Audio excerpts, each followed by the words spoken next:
hitting in the intro stuff. Some may find the following disturbing. Discretion is advised.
Oh, shit. Here we go, Barflies. Welcome to the Barfly Tailgate Show. You already know it's live. It's done by Barflies, for Barflies, and all those other motherfucking Bears fans out there.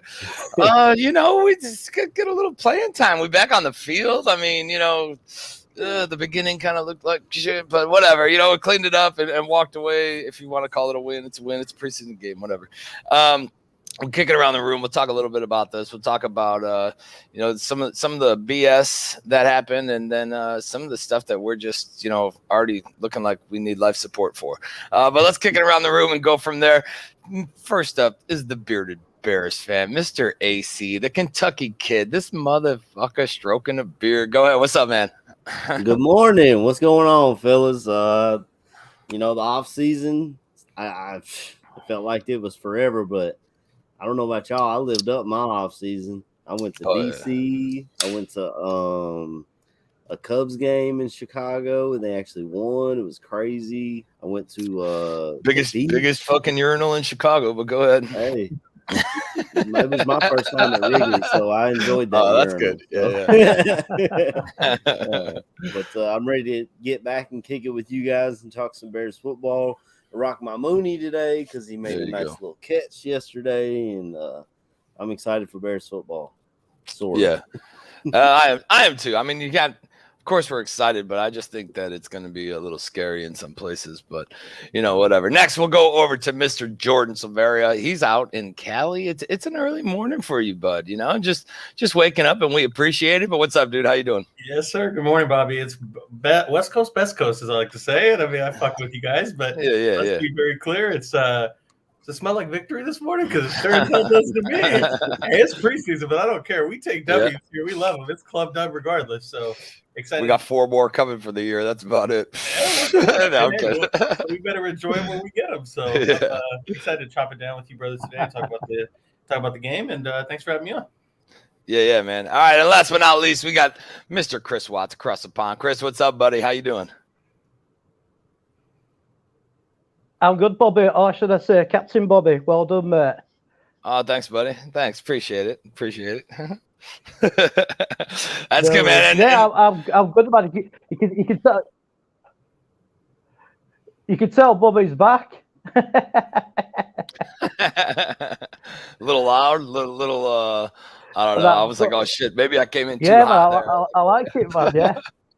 No, the energy level's fucking high. You're scared of shit out of me, with you. I would have said, whoa, God, Bobby's back. But no, I'm good, mate. We're having a bit of a heat wave over here. It's fucking boiling.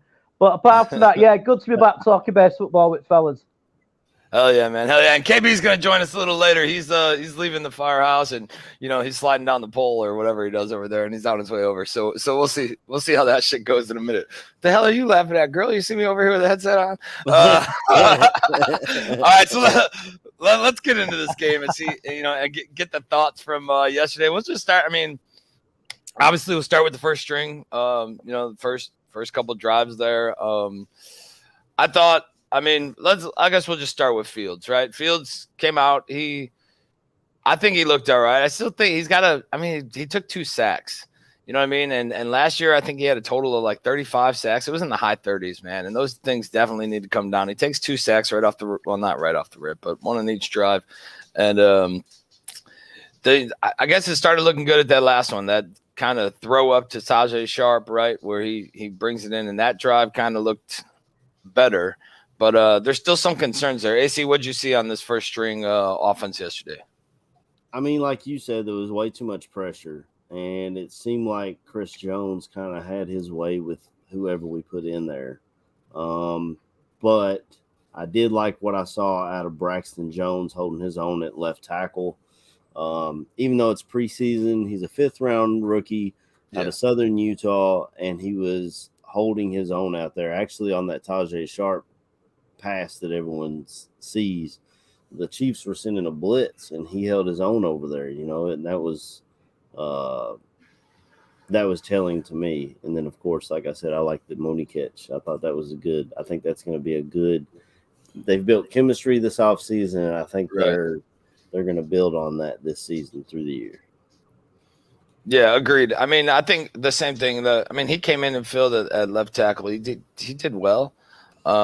There's a couple things about the base I wanted to see, right? Like his base and his stance alone. I mean, you've seen him get kind of bulldozed back and step on Fields. That's something, he stepped on Fields' ankle there, but that's something Fields needs to be aware of too. And he's sitting in that side, and it's like, a couple of those, he doesn't even see him coming. And I think it was the first sack, Fields had room to step up in the pocket and still deliver the ball. He just stepped the wrong way. Jordan, what did you see yesterday with that first string offense coming out there? Yeah, so many areas to talk about, but I mean, we'll start with what Tareen's saying here because I think this is so valuable, and it's going to drip a little bit into people kind of thinking Tevin Jenkins, for example, had a bad day because he had the situation where Simeon, for example, scrambled outside, and you've got Azur Kamara there where, look, he's already long-arming Tevin. All he has to do is turn around and hit the quarterback. So as much as we want to sit there and blame the offensive lineman going back to that first string, Skokes had said it, Tareen saying it now, you as a quarterback, it's your job. Let's think about it this way. The offensive line they don't have eyes in the back of their head. As a matter of fact, they're going against guys that get to step forward. They're over here dancing backwards. And you want them to all of a sudden know what lanes that you're going to take to step up and move around the pocket. You as a quarterback, it's your responsibility to not leave your offensive line out to dry and step up when you need to or step out. Those are things that I think we've seen Fields struggle with last year. It's a preseason game. Let's not take anything too serious about it. I'll stop with this so we can get Chris's opinion on it too. My big issue is that we've heard it that the receivers may not be all that, and that this team likes to run the ball. We've heard from various beat reporters that they run the ball really well in camp. The Chiefs they're not a slouch defense, but they are not going to be a top 5 defense in DVOA likely. And for you to go out there and not be able to get displacement and push and get yards off the ball, and I know David Montgomery's not playing. I get that. But Khalil Herbert had no problem putting 100 yards up against the Tampa Bay Buccaneers last year. Yeah. So find a way to get them off the ball and get a few yards so that you can hopefully get Justin Fields some respect so that he can drop back without the defense pinning their ears back. So that's really the issue I had. Yeah, definitely. I mean, I think that running game was the same. You see Herbert, the lanes were closed. Herbert tried to cut back in that first couple drives there. I think he cut back on both of them, honestly. But you're right. You don't have that kind of beast attack, and just kind of getting downfield. I mean, without Montgomery in there, Herbert's not going to bulldoze anybody. He's more agile, and, he's going to bounce back and forth. Getting somebody in there to kind of beast mode somebody or truck stick. And even if it's only 3 yards and you come in and you truck stick somebody, that does pay dividends later on in the game. So who knows? But the run game is definitely – I think the whole offense is honestly a concern. We just have to figure out the identity. You know what I mean? There's not really – it's new. I do think – I know somebody commented on it earlier. Larry Golden put it in there. That shot of Getsy on the sidelines with Justin. And they're both – it was a shit drive. That first drive was a shit drive. And – they're still on the sidelines and they're smiling and he's pointing something out and they're kind of, whatever. I think it is telling on how that relationship is. Chris, what did you think about that, the first couple drives there? Very much agreement with what you guys said. I mean, I did notice that they did seem to get quite a lot of pressure right up front to Fields' face. So it never seems like how much time to set his feet. His feet never seem to look right to me. And also when they're running the gap running scheme as well, a lot of times their linebacker or the D lineman managed shooting through the gap to make the tackle. But it's so hard because obviously they only do like 2 drives to start. So it's so hard they need to sort of put it into perspective at the moment. But I just think it's like, it's the first preseason game and, mistakes are allowed at this time of the season. Yeah, of course. And I agree. I mean, I think mistakes are allowed right now and everybody's, getting the feel for each other in full, action plays. They're kind of full setup. I mean, we only have the one returning starting lineman. So it's going to be rough. They're going to have to gel. They're going to have to get together. I mean, we've seen this in the past couple of years. This line has just been fucking, plug and play. Just throw something there. What is it, AC? Just throw something at the wall and see what sticks. Throw shit at the wall and see what sticks, man. Yeah. Pig Simmons and Arlington Hambright, baby. Yeah, you know what I mean. So it's definitely something that needs to work into its own. I mean, let's flip over to the other side of the ball. I think offense. I mean, well, I know Badge wanted us to talk about it, so we'll throw it out there right now. That hit on Fields when he's sliding, I can't believe that wasn't called to begin with. Yeah, I couldn't. Yeah, and then shit like that. I mean, you got him ankle stepped on, right? Then you get this hit. I get that it's football, but it's also like somebody needs to. We even did it too, but we didn't hit. What's his name? I think it was their second drive or third drive. It wasn't on Mahomes, but Brisker came in like a damn torpedo, but he shot right over the top of the dude. Like, you better get down. Like, it's not just get halfway down, get all the way down, because I'm coming over the top. So I think that hit on him was bullshit. Fields popped up, whatever. Nothing was called. I think something should have been called, but then again, it's probably just because it was on us. If it was on them, I'd have been like, fuck yeah, that was clean. The thing that gets me, we saw this last year as well. When Fields slides, he tends to keep his body upright instead of laying all the way out. And you got to lay out or you're going to get, you know what I'm saying? They're going to try and take the shot if it's there. Yeah, that's kind of what I was saying with Brisker. The way Brisker came in flying over the top, obviously – the slide into the play was good, but Fields kind of sits, he's like kind of damn in a recliner when he does it. He's just like barely sits back and like a baseball slide. Yeah, and he's gonna get taken out doing that shit. I don't know. A couple comments in here saying, Fields needs to slide better. People saying he slid late is bullshit. I mean, obviously they knew he was gonna give himself up. I just don't think. You know how there's those quarterbacks, and I think Fields did it a couple times last year, which will like start to slide, like Rodgers has done it before. They'll start to slide, but then they run for a couple more. Like, I think at any time where I don't know, man. I mean, sometimes I just want it to be open season. Hey, let him slide. Fucking somebody tackle him. Sometimes I'm like, okay, I get it, but it is football, so we'll go from there. Brisker was a stud. I like the way he played yesterday. Good. He probably just didn't want to slide on that pitch. He probably just didn't like have a look at that pitch. Didn't really want to slide on that. Yeah. I mean, I get it, but I mean, there it is. I think it was BS. It should have been called. It wasn't called. Whatever. We move on and go from there. I kind of liked how the couple of the linemen, a couple people came to his defense, tossing people around. But it's football, and that's where we're at. Let's move over to the other side of the ball. Defense. I mean, totally new look than we've seen in years.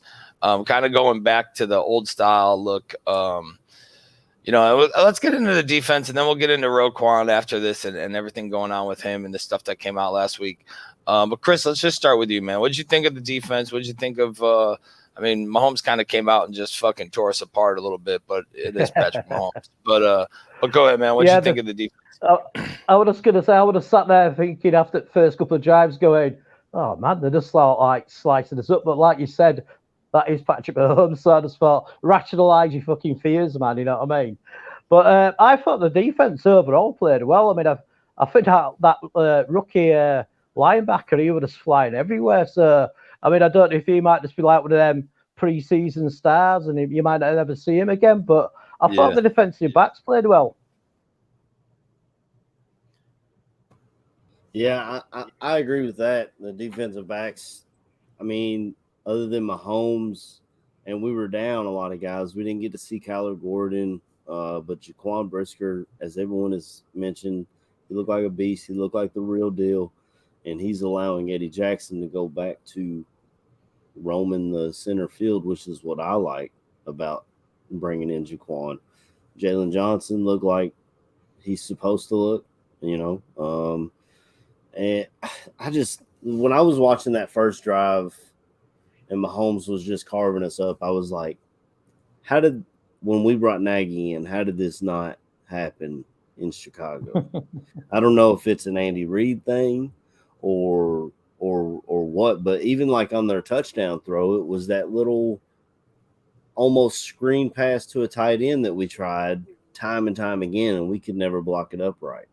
So I don't know. It just, that drove me crazy about seeing the Kansas City offense continue to click, and we couldn't get that here. You know what I mean? I think so bad. I think it shows that has nothing to do with fucking Nagy, you know. Yeah. And it's just, I mean, those guys too. They've been doing it a while.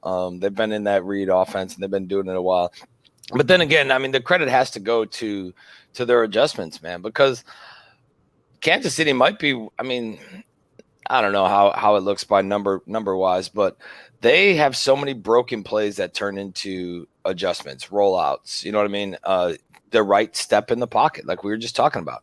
Mahomes makes the right movement in the pocket, adjusts the field, and hits those little ones that end up going deep. You know, or get them big chunks. I mean, they could have had that one deep pass that was just barely missed. I think it was the first drive. They still ended up scoring with Bell, but I mean, that one, he kind of laid out for it, and it would have been, you know, one of our DBs would have not got torched, but the dude would have scored a touchdown. He would have caught it and you know, ended up in the end zone.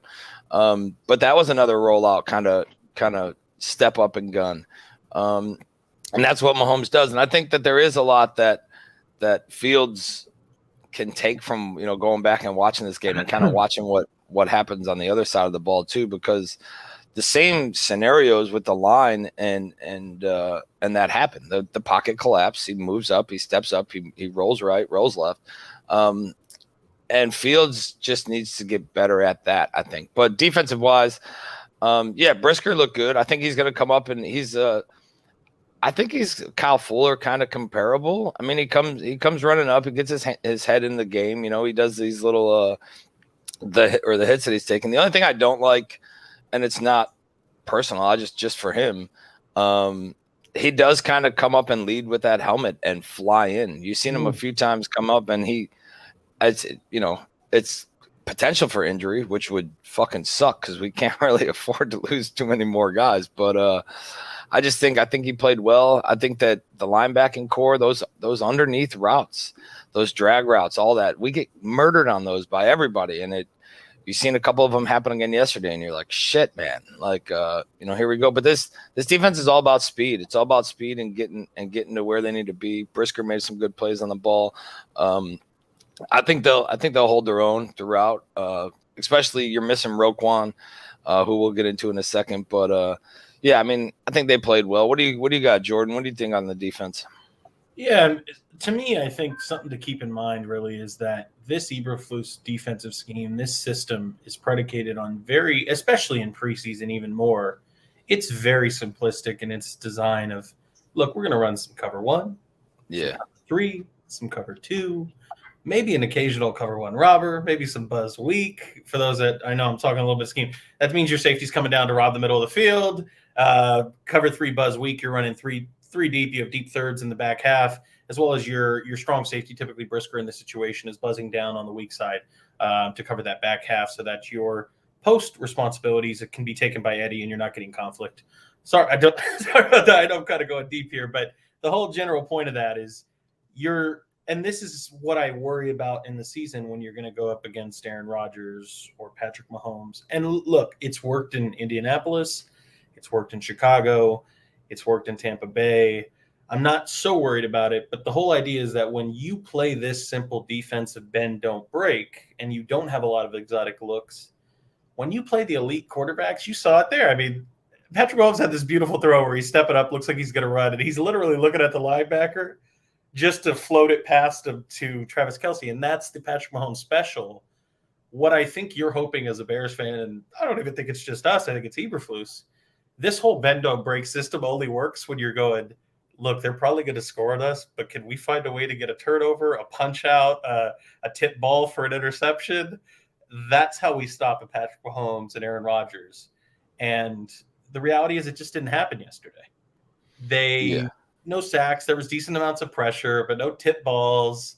I actually think, to be fair, it kind of broke even. As much as we wish that they would have found a way to get that turnover, and that's how you stop a Patrick Mahomes, I'm thanking God that they weren't just torching Lamar Jackson out there on the other side of Jalen. So it could have been better, but I think it's somewhat par for the course of when you're playing the top 5 quarterback, that's the result you're going to get. Yeah, and I think it's a lot better to open up your first preseason game, right, against Patrick Mahomes and the Chiefs. And it's a good measuring stick. I mean, it's better than open up against Detroit, fucking Don Burr. But you know what I mean? It's you open up against Patrick Mahomes, and because everybody at the start of the season is like, oh yeah, our defense looks good, like this. The players, I'm saying, like the team wise, there's always that gel, and there's that, belief in what they're doing and whatever, how they're running it. Then you come out against Mahomes and get fucking lit up like that. At least the first drive. And it's a good measuring stick for you to go back like, damn, bro, like our shit ain't as tight as we thought it was. And then of course with the Roquan missing, I mean, Roquan, we seen it last week. Supposedly he's his own, well, not supposedly, he's his own agent. He's requested a trade, but now supposedly somebody is speaking for him and reaching out to teams, which is tampering and illegal as fuck because the dude's not NFL certified to do that. So maybe it's a bait thing. I don't know. I think it's more grounds for the Bears to be like, hey, what are you doing here? What's going on? But supposedly requested it. They said they talked to him. He's on the sideline still, right? They talked to him, whatever it was, like 2 days ago, and he said now he's working through it and nothing's changed. But I don't know, man. That's obviously we're missing a lot of the defense. A lot of the defense got pulled and sent away or traded away or not re-signed. And I'm sure there's some bitterness with him, you know what I mean? And how it all went down. I mean, he just gutted all of his boys are gone now. And now feels like he's on a rebuild and doing it. And he's been shunned a couple times for, the Pro Bowl and this and that. And I think he's just got a lot of built up, I don't know, just anger and just pissed off at everybody. What are your guys' thoughts on Roquan and if he's coming back and how if the Bears are going to start finding him for not practicing? AC, we'll start with you, man. What's your thoughts with Roquan and everything? I feel like it's a poker game. Like he came in, he did all the off-season stuff that he didn't have to do. He came in and did it, and then he was like, well, I've showed you. I feel like he was trying to show the new regime, yeah, I'm here to play. I want to play.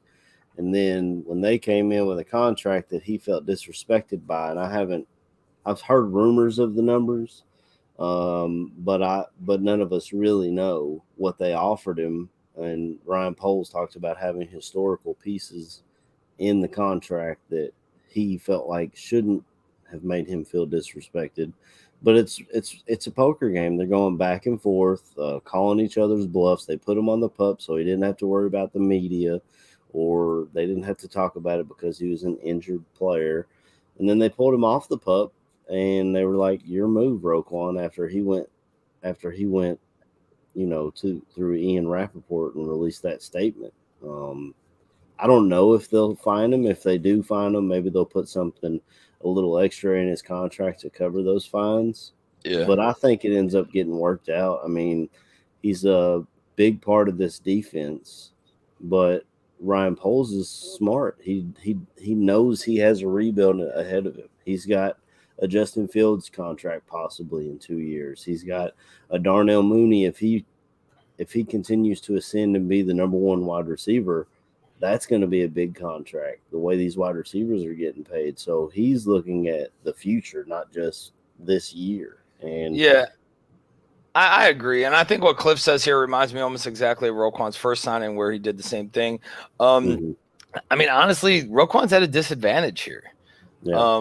You don't have, he's under contract, but when you don't have one of these guys, an agent that's hired to do these things, to speak in these terms, to find the loophole or to find the added this, added that, and to kind of go back and bargain for you and negotiate for you, I think you're at a total disadvantage, because then the personal part of it comes into play. You know what I mean? It's like somebody coming to you, back and forth, and how does Roquan go back and forth with just him? Like, I don't know, and now he's employed by the organization, and for him to not throw a fit, right? But for him to fucking put his foot down and say, nope, this or that or this, I just feel like it's going to get more personal than it needs to be. And he needs an agent. I don't care if you have an agent the other 3 years. I don't care if you have one the other 3 years. We don't know how often this stuff gets said behind closed doors, and the agent just kind of goes to the player and says it to them in a different way. But speaking of holding in, and guys showing up and not really working a whole lot, just kind of showing up, riding the bike on the sideline and stuff. My man KB's here, so I'll go ahead and bring him in. What's going on, brother? Oh, the hurt. Man, just fucking tee that thing up. Here you go. Right. Just let it fly, didn't he? God, they hurt my feelings, man. Hurt my feelings. Hey, What's going on, fam? Thanks for joining us today, KB. We'll see you next week. Oh no, what's going on, people, man? I see we on this Roquan thing, man. I'm filled up, man. Man, just killed me. Then he came in and talked about some brother. You my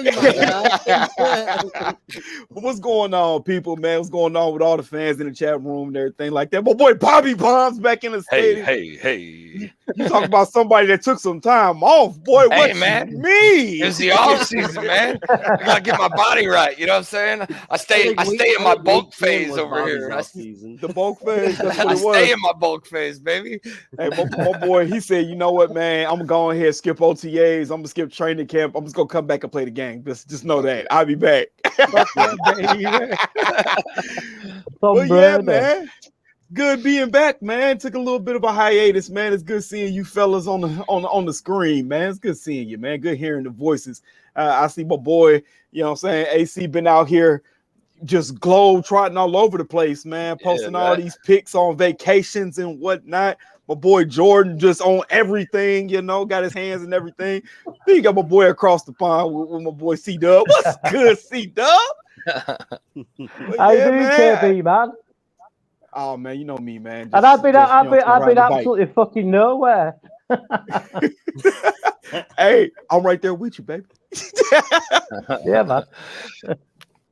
Yeah, I did that. The same thing in the offseason. Try to do my best Pitbull impression and fucking Mr. Worldwide and just go everywhere. But it is how it is, man. And that's just it. But we're all back now. We're ready to do this thing. KB, we're just talking about Roquan and the contract and all that. And I was just saying, kind of saying the same thing. Somebody just put in the chat that he just needs an agent and he needs to worry about the football side of things. And learning this new defense, and he's going to be the weak side linebacker in this new defense. And just, learning it, getting it down and going from there, and let somebody else worry about everything else. But, who knows? We're kind of stuck. You think Roquan's coming back, or you think they'll eventually work this thing out, or is he just going to be fucking traded off? I don't know, man. It's kind of hard to say. As fans, we want that homegrown player, so to speak, to be retained, to be kept in the building. Just like I said, Roquan was drafted here. We've seen Roquan bud into the player that he is now. Arguably a top 5 linebacker. I wouldn't say top 3. I'm saying top 5. but the kid is he's a game changer. You know, he's all over the field. He flies around everything he does. It's hard to see those players lead a building, especially when you don't have a lot of players like that. Like, you know what I'm saying? To me, it's always that additive of saying, oh, every time the Bears get somebody that's decent, they have to be let go and go somewhere else. Like, no, that's how you build a team. You have to start keeping some of these guys around. So the payment he's looking for, man, the 20, that's steep. But then again, you look at it, who else are you paying right now? You know, I'm not saying just go out and blow absolute dollars on this man and, you know what I'm saying, handicap us for the next 5 or 6 years. But if something can be worked out, I would love to see it worked out. Roquan made a bit of a power play, and he got the hammer back. Yeah. Old said, I'm not going to play games with you. I tried to be nice with you, put you on the PUP. So we got this thing worked out, so we wouldn't have to fine you. But yeah, I'm gonna pull with me. So we'll see what happens, man. That to me, that I mean, I understand you want to get paid, so you're gonna do whatever you got to do. But man, that might not have been the right move with this new GM, bro. Yeah, I mean, for me, man, some of it. When you talk about polls and new GM thing, I think once you let Mac go, right, and Goldman's gone and Hicks is gone and all this, like all these moving parts, I think polls kind of, I won't say drop the ball, but me personally, I probably would have attacked it differently. Like, okay, Mac's gone, this is gone, whatever, gone. Here, boom. Solid foundation. Roquan, this is what we're talking about. Look, we want you to be whatever. I know we had to let some of your boys go. I know you might be a little upset, but we want to build a future with you. Here's what we want to do, whatever. And depending on what the numbers were, like AC was saying earlier, if the numbers just fucking astronomical and he's asking way too much, well then that's on Roquan. If we're talking if we're talking a couple $1 million difference right here, who fucking cares, man? Just, slap the table, get it done, whatever, and let him come back in and build this thing up. I don't know. That's just kind of where I'm at. And I think I've covered enough on it. Jordan, what do you see on this one, on Roquan, and your thoughts on, the longevity of him being with the Bears? Yeah, to me, I don't think that this strings on together too much longer. I think that when you really consider it, this is a situation where everybody needs each other. And even when you talk about trading Roquan, I mean, seriously, it's a devalued position. You have to think about it from the other team's perspective. Even if I really love Roquan and I'd like to acquire him as a talent on my team, we've already established pretty clearly that Roquan wants a record contract. So I not only have to give a record contract to a guy that may not be the top at his position, but real close to it, I also have to pay the Chicago Bears sub. So I've got to pay 2 people to get 1 talent. It just doesn't make sense, as opposed to considering all the things in Chicago's land. Eberflus, defensive coach. Eberflus values that will position. He's homegrown talent, so there's a reason to keep him.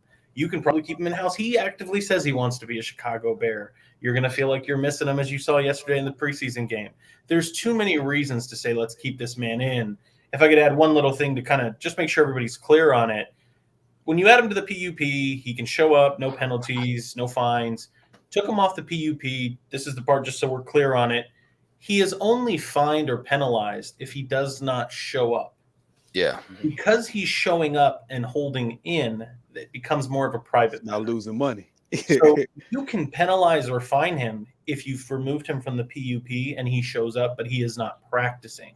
Right. However, if you decide to fine him, it's not public. You do not know if the Bears are doing it. Just as equal as he can show up, not practice, and you go, oh, no problem, it's cool. We're not going to fine you, just don't practice. We won't get to know what's really going on. But, of course, it'll be telling one way or another. If they want to start fining him and penalizing him, I'm sure he'll want to return to camp soon. There may be some animosity. They may still be keeping it relatively cool, calm, and collected and say, just show up. You're not on the PUP. We won't fine you, though. Let's get it done. So, I mean, we'll see. But I think that there's no reason why he won't be a Chicago Bear. It just makes too much sense to keep him in town. Yeah, agreed. And I think, like we were saying, it's just if it's a matter of money, I don't know what the difference is or what they're talking. And obviously, we're not into all that, but I just think you get it done. Chubbs throws in here. I don't get why people think Ryan Poles represents their interest. I don't think. I mean, Maybe people do think that, but I really don't think that. I think he does what the organization wants. That's who he's employed by. But I just personally think for the organization that solidifying Roquan and having this already done should have been the move after you kind of depleted the veteran-esque part of your defense, and some of your leaders were gone. And to have one solid dude just come in and run things would have been the way to go. But who knows? I don't know if he's too tight to pay an agent. He ain't budging. Yeah, I don't know, Caesar. I mean, who knows why? I mean, maybe he thinks he's fucking chance of the NFL. You know what I mean? He don't want an agent. He don't want no company. He's just gonna fucking run it on his own. But I mean, if we want to grieve somebody a little bit, we can grieve Ryan Pace here for not getting the deal done sooner. I mean, this is the reality, and we're not even talking just about the linebackers. But I'll give you an example: Dak Prescott with the Cowboys, Kirk Cousins. The whole issue with those guys is you wait to pay them, and you're always going to have to pay them more than getting the job done early. If you know he's a good player, if you know he's a guy, if you know he fits the culture, it's your responsibility to get the job done sooner so that 2 or 3 years into the deal, it looks pretty good compared to when Shaq Leonard or Fred Warner are signing their $20 million a year deals. $97 million 5-year deals and shit.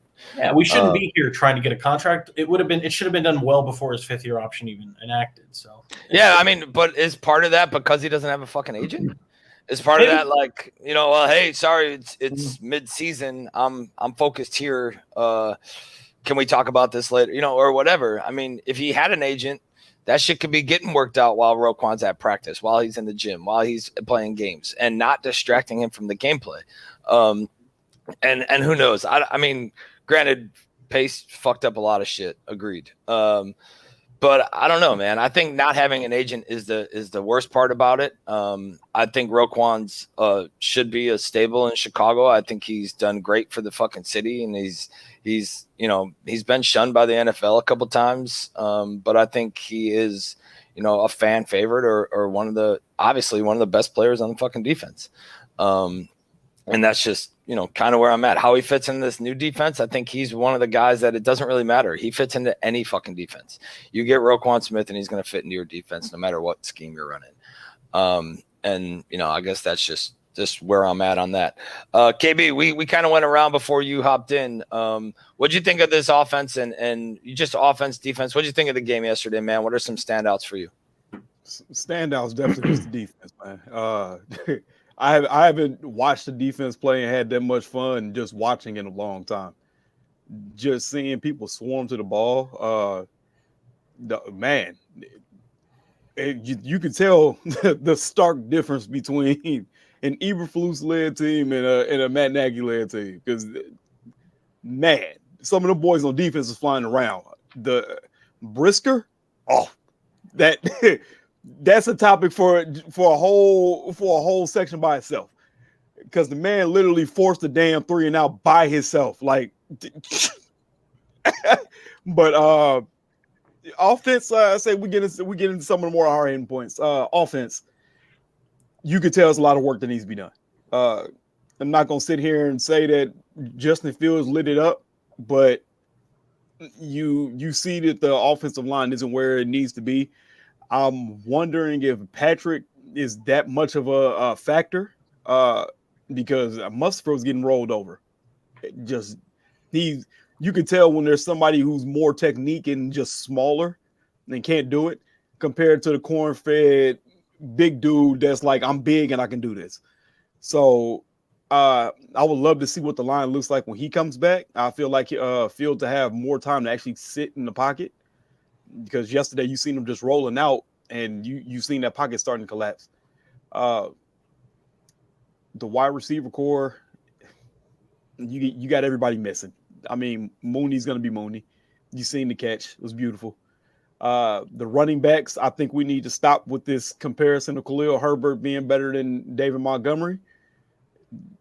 Khalil Herbert's a great player, but I don't think he can carry a team on his back like David Montgomery. Nah, he's a scat back. I wouldn't even say he's a great player. He's a good player at the proper time in the game. He's not a fucking David Montgomery by any means. Demo, that man has a lot of dog in him. He's an all around player. We've seen my man Herbert have some concentration drops It was just like, yeah, bro, I get his first preseason game. You might be a little hyped up being out there, but those are catches you got to make. But man, I'm sorry. The defense was a lot of fucking fun to watch, man. They were just fun. And then this Trenton Gill kid, Jesus, who is this punter, bro? I'm like, he is dropping them inside the fives. Like, who is this dude, man? And then he ran my man out of bounds on one. I was just like, yeah. If our boy Sanborn could have got to the damn ball at one time, this kid wouldn't have put one in the end zone at all. Yeah. So that's exciting to see. It's kind of weird to talk about the punter, but we always do. I mean, remember the fucking mega punt, the big story that came out on fucking mega punt? Like, how are we infatuated with fucking punters? You know what I mean? You know what? We wouldn't even know who the fucking punter was if our offense could just execute. Like, what the fuck are we doing here? We get excited about something that's like, hey, I got a great fucking spare tire, bro. You should come look at it. My spare tire is fucking awesome, and I should never fucking use it, but it's great. You know, like my spare tire was signed by Michelin him goddamn self. You need to come see this. That's how I felt last night with Trenton. Said this he's been endorsed by the greatest punters ever. He's dropping them inside the five. Come watch. But I mean, yeah, I mean, we'll get around all these other players, man. But like I said, yesterday you seen the offense was a little slow to start. I think once the backups got in, and we got Simeon in. Simeon has a lot more.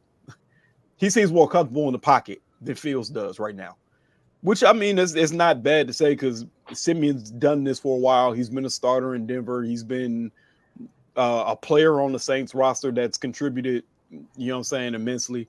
And you just seen him orchestrate the offense. He didn't have to do anything special. Just put the ball where the ball needs to be. And that was nice to see. I believe when Fields gets to that point where he feels that he's more comfortable in the pocket, you'll see that level of that calmness in the pocket. And then on top of that with the big plays, which would be special. But yeah, man, that's how I feel. Yeah, we kind of got into it earlier. We kind of touched on it a little bit. That Fields' pocket presence is still lacking in a sense. Granted, some of it might be, this whole new offensive line. I think we have one returning starter, but I mean, his pocket presence is kind of lacking. His footwork and the way he steps up or moves in the pocket. It suffers and it gets him stepped on or it gets him sacked. I mean, like we said, he took 35, I think it is. I might be wrong, but it's right in the 30s, 35, 36 sacks last year. And to start out on, yesterday with 2 of them. He got 10 of them in Cleveland. Shit. Yeah. Lucky for you, your cousin was able to fucking show you how that works firsthand, Right. But let's go ahead back. Let's move back. I mean, and granted, like, look, I get the punter talk and I think he is good. Whatever. I get it. He is good. I'm just saying, like, we can't fucking throw praises, even though he's doing his job exactly what he should. If his punts were like 2 yards, we'd be talking shit about him. Oh, yeah. So, and to play devil's advocate, okay, we got a good punter. You guys, congratulations. Fuck. Now, from here, let's go to this wide receiving core. One of the biggest areas on the offense that I honestly think it's offensive line, but everybody else is saying, the wide receiving core is just depleted and this and that. I think they kind of showed up yesterday. I like Tajay Sharp. I always have. For some reason, I fucking used to take him in fantasy all the time, and I think the dude's only got me like a few touchdowns, but I just like the kid, man. And going around the room on the wide receiver core, Mooney's obviously a beast. I think that connection is going to continue to grow. You've seen that one deep ball to Mooney where he kind of just hung it up there for him. He had one-on-one coverage, hung it up, said, "Here, fucking get after it." And Mooney did exactly what needed to be done. Thoughts on the wide receiving core, Jordan? We'll start with you and see what you think, man, on how big of a miss is it by not signing somebody in the offseason, or do you think we did exactly what we needed to do and then beef up in the other areas? No, I think you're going to hear a little bit of pushback from me on if we did what we should have done. Oh yeah, it's hard watching the guy like George Pickens over there catching for Mitch Trubisky and Mason Rudolph and thinking that guy could have been with Fields. But I understand you don't get Brisker, you don't get Gordon. But And Bill KB here had talked previously on Barfly Tailgate that if you look at this system, if you look at San Francisco, they've never been able to have a true number one wide receiver. Even Debo, guys, I mean, Dante Pettis, Brandon Ayuk, they're more gadget players. So I'm not saying that you have to have that bona fide number one wide receiver. Moving on to Mooney, one of the things that I will give him credit for, because I've often been kind of called a hater of him because I don't think he's a wide receiver one. The area I think Mooney's been missing most, and you could look back to last year, is I need a guy, and the term I like to use is like, go get me a bucket. I think of Michael Irvin. I think of the best receivers in the league where, look, it's 4th and 3, it's 3rd and 7, it's 3rd and 12. I don't care what the situation is. When I need you to make a play, you get it done for me. And that's really the only area I think I've seen from Mooney where it wasn't being done. And watching him yesterday, seeing the Family Fest catch, the one-hander, it looks like he's now becoming that ball winner where, look, I throw it up to you, you find a way to snag it down. I don't care if you're 180, if you're 210, just get it done. So that's really promising. You're seeing the chemistry there. Something I put on Twitter yesterday is that watching Fields to Mooney is like taking candy from a baby. It's sweet. It's almost like you just go, oh, he's thrown it to Mooney. They'll figure it out. As far as the other guys, I think Tajay Sharp obviously rose his stock some. That was a beautiful throw by Fields, the most impressive of the day to me, and even more impressive catch in many ways for him to find a way to corral it with one hand and keep his feet in. Other than that, though, I mean, this is why it's a little bit concerning, and we'll see where, N'Keal Harry is when he comes back and things of that sort, but you're not going to be able to do much when you're running Simba Webster out there, and Daz Newsome's got a touchdown, but let me be clear. Daz is cool, but that was much more of a scheme. That was a smash concept on the right side of the end zone. He's dropping balls. Dante Pettis had that 26-yard catch, and I like Dante Pettis, but I just don't know where you're getting the pop from these guys. We've all talked about Equinemius St. Brown. He was out there. Tajay Sharp showed up more than Equinemius St. Brown. And look, St. Brown, if we're going to give him credit because he's the most trustworthy guy and he knows the offense, you should be knowing the offense when it comes to preseason time and finding a way to get open. And I do have real concerns about what you're rolling out there for your quarterback, your young quarterback, to get, the most time, not with just offensive line, but who's catching the ball for him.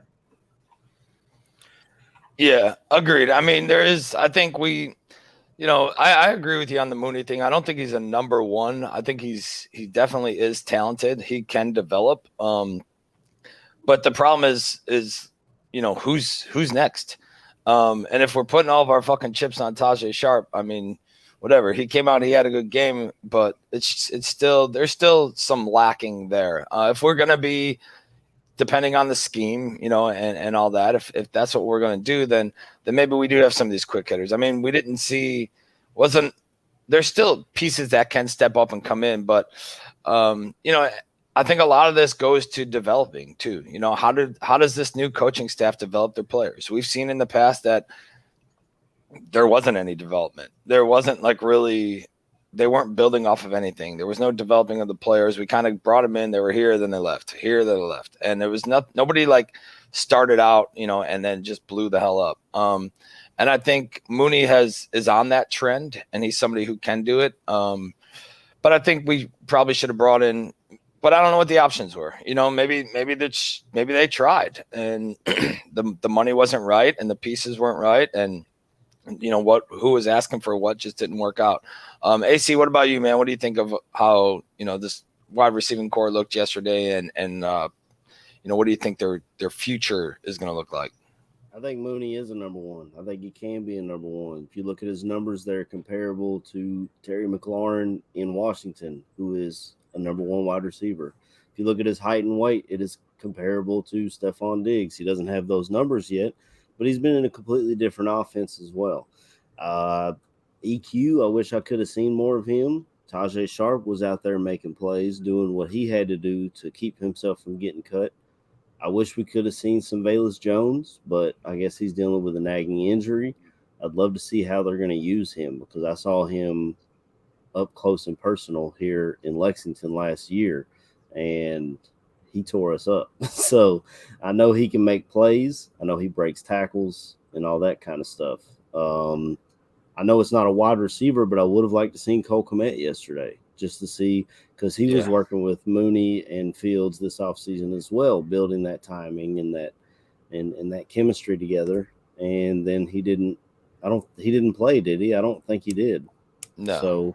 So we still don't know about that, or Montgomery, if he's continued to ascend as a pass catcher. Because we saw Herbert with drops. I mean, he had plays where he had some space in front of him and he just dropped the ball. And 3 times, I think. And that's hurtful to see, especially when everyone wants to see what we got, because we blamed a lot on the scheme and Nagy's scheme, and I was never a fan of it, the way he ran it. So we want to see what we've got moving forward. As far as going out and signing a big name, I mean, Julio Jones has been a shell of himself since he left Atlanta. OBJ tore his ACL in the Super Bowl. These are names that I've seen Bears fans bringing up as, why didn't we go get this guy? And I just feel like Ryan Poles said it when he came in. He said, we're going to go out, we're going to get guys who are hungry to make a football team and prove that they were either misused or underutilized. And that's exactly what he did with bringing in Pringle and EQ and hitting the draft with Velus Jones, a 25-year-old rookie, which everyone made a huge deal about. Yeah, that doesn't bother me. It doesn't me either, especially when Greg Gabriel came on here and was talking, he's, I think, 6 months older than Devin Hester was when he was a rookie, and Hester worked out just fine. So it's still early. It's one game, preseason, but I think we'll be okay in that position, honestly. I think we'll surprise some people even. Yeah, I agree, man. I think it's a lot of there's a lot that's left unseen still. Obviously with Velus Jones not playing, with Mooney and them having their two drives. I mean, I think that there's a lot left unseen. And then again, I mean, you got to look at it like it's a preseason game. You're not going to come out with all of your, exactly how your offense is going to run. You're not going to come out and hit everything. You're not going to give your week 1 opponent a fucking scouting report. You know what I mean? Outside of just the basics. And I think a lot of that comes into it too. I think some of these offensive plays we've seen were fundamental. They're plays that we're going to use. And some of the plays that we've seen were like, hey, let's give this a shot, see how it works out, see how we scheme, see how we fit. And a lot of times during these preseasons, I mean, we spoke about it in the past, but a lot of times during these preseasons, coaches will say, hey, let's look at this 2nd and 8 as a 3rd and 2. I want, let's scheme it like we're in a 3rd and 2. We need the first down, and they'll play different scenarios that they won't play in the regular season, just to try to see how their team's developing in this and to focus on these points. So I don't know, man. I think that they'll be, I'll say above average. I think they're going to be above average receiving core, but that also comes down to how the offensive line holds up. You're not going to be able to pass the ball if you're laying on your fucking back. So I think they have the potential to be an above average receiving core, and from there, I guess we'll just see how this whole thing pans out and plays out. Chris, what do you think, man? What are your thoughts on all that and just how that receiving core executed? I feel regarding his sort of receivers, it sort of sums up the whole organisation how it is at the moment. For me, really, I think basically this year they're just getting a lot of players to plug in and play. Like you say, players who are still to prove themselves in the league. And I still think a lot of emphasis is on what's going to happen next year with the salary cap, and then maybe that's when you can start, delving seriously into the free agency market. Yeah, agreed. And I think hopefully this year, some of these guys, these what do you want to call them? Oh yeah, I know. Obviously, I want us to win this year, of course. Yeah. I think like I'm some not of these a tanker, guys, man. I don't do the tanker. I think some of these guys that we got, like AC was saying, these hungry guys, it's kind of like JUCO. You know what I mean? Like these guys who fucking don't have the grades or they just didn't get the opportunities and they end up having to prove themselves. Yeah. I think right now, like outside of Mooney, you can call our damn wide receiving core the JUCO. And we'll see how they develop and what they turn into, because this might be a fucking like last chance wide receiver university over here. And we'll see how it goes from there. Well, they talked about the coaches that they brought in being good teachers. And like I've even who doesn't say that? Who says I hired a coach, but he's a really bad teacher? I mean, the guys that they brought in have shown a history of doing it, though. It's not just true. Yeah, this guy's a great teacher. But there is a guy that I'm seeing in the chat. I spoke about it on the Bear Debate the other day. Cole Beasley is a guy that I've got my eyes on as far as free agents, if we look at someone like that. And the reason being is I was listening to Hogan Johns, and they talked to other writers that have franchise quarterbacks and what their quarterbacks looked like going into year 2.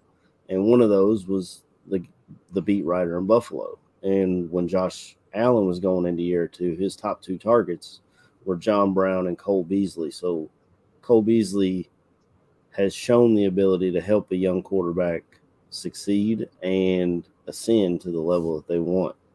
So that might be a name to look at. That I just wanted to bring it up because I keep seeing the name in the chat, and I didn't want them to think I'm ignoring. I like Beasley though, and I think all of us do. I think there's all of us like that tough grit. You know what I mean? That scrappy fucking dude, that Wes Welker-esque. You know, the first couple seasons with Welker, then Beasley, and you got these dudes who just make plays. They're just there. They take hits, they make plays, and they're just scrappy. I seen somebody put about Beasley's locker room or attitude or how he jives with other players. I don't know anything about that. I'm not sure if that's really a reason or, who knows. Most of the time, the issues were surrounding COVID and his desire to not get vaccinated, and that caused rifts at the time. That's what yeah. Gotcha. So I mean, I'm down if we need it. I mean, maybe we don't need it. Maybe that's just money wasted. I mean, if we can come into this thing with, EQ and damn Mooney and Velus Jones and Tajay Sharp and Cole Kmet, I think that's enough. I mean, I think it's enough to move your offense and get it going. Maybe you don't need a true, top guy that you want to, that's kind of already got some wear and tear on the tires. Maybe you just make your new top guy and go from there. So I think that's always the best way to go instead of trying to steal one of these big names. Because normally if there's a big name available, there's reasons or issues behind why he's available. And we really don't need any of that. What are your guys' thoughts on this new coaching staff all around? You've seen some interactions, at FanFest. You've seen interactions throughout camp. You've seen some interactions with coaches and players. Yesterday, we talked about it earlier. You've seen Getsy and Fields kind of sit down, and they're going over a couple plays together. What are your thoughts so far on how they've kind of developed this team and their schemes? Jordan, we'll just start with you, man. Thoughts on any one of them, who you like, who you think it might be missing the mark. What's your thoughts on this new coaching staff? I think I'll take a sweeping positive view about this. If there was actually one thing that I probably liked more about that game than anything yesterday, it was the coaching staff. And don't get me wrong, Trenton Gill looked awesome, Sanborn looked awesome, Brisker, Sharp had some good plays, all that. But if you're talking just about the scheme and just the team in general, let's start with offense. It's vanilla preseason. Everybody basically knows the concepts, the plays that you're planning on running, because we're not going to get too exotic. So if we're breaking it down to just the base bare bones of what you're looking at, can we at least have some semblance of rhythm, patterns, play calling, to where it looks somewhat cohesive, where we're not running, 2 screens a game. Maybe you're mixing an end around in there. You're running sound concepts. We saw a smash concept. There were a couple levels, concepts, some floods. So I'm liking what I'm seeing there, where at least from Getsy, it looks like the guy has an idea of how to move from A to B to C to D in a methodical manner that makes sense. And then on defense, this is why you bring Eberflus in, right? The whole idea is you play disciplined levels of ball, and you're going to bring in all your guys from Colts defense. I expect that defense that we had yesterday to play like the Colts, which is an opportunistic, stingy defense. They fly to the ball. They hit hard. They're looking to force turnovers. Sure, there wasn't any of the highlight Shaq Leonard plays where he's punching a ball out and Kenny Moore's picking it up and running it back. But look, Sanborn had a beautiful interception where, he's riding the hip pocket and the low shoulder of that tight end, jumps in front of it. Brisker almost had one where he jumped in and picked it. Sanborn showing that he's by the ball, picks up that fumble. I think that when you talk about the entire team, and the last part is the special teams, I mean, look, it's a preseason game, but I want nothing more from my punter. If he has to be out there because the offense isn't performing, at least do us a solid and pin the opposing offense back within the 5-10 yard line. Yeah. And Carlos Santos kicking on the NFL's worst field, still putting up field goals. There's really not much to complain about. That is probably my most impressive, enjoyable part of yesterday, is it felt like the coaching staff was probably the highlight of the day. Yeah, and that's kind of why I wanted to get to it, because I felt the same way, man. I mean, like I told you guys, I was out on the boat all day yesterday. I watched maybe the first half here, and then went out on the boat, hit up a couple of fucking breweries and shit, and was checking in, watching when I could. But I came back and watched the rest of it this morning, and one of the big things I seen, obviously outside of players and Sanborn, and everybody, was just the team looks like they're executing and operating a lot more fluid than they had in the past. There are buildup of plays. There are plays that are building off of each other instead of just the randomness, fucking throwing shit at a wall, statement. And there is, I don't know. I think it's more, the whole system just looks like it's operating better. What that gets us, I don't know. I seen somebody earlier say, don't sleep on N'Keal Harry. Didn't he have ankle surgery yesterday? Yep. Yeah. He'll probably be back week 6 to week 8 if I had to guess.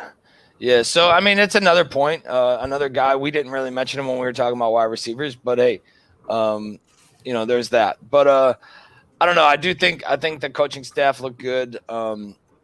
And even though I will give us an out here saying, yeah, they look good, but is there anything really to fight for on the line? Right now, it's just preseason week 1. They don't have their back against the wall yet.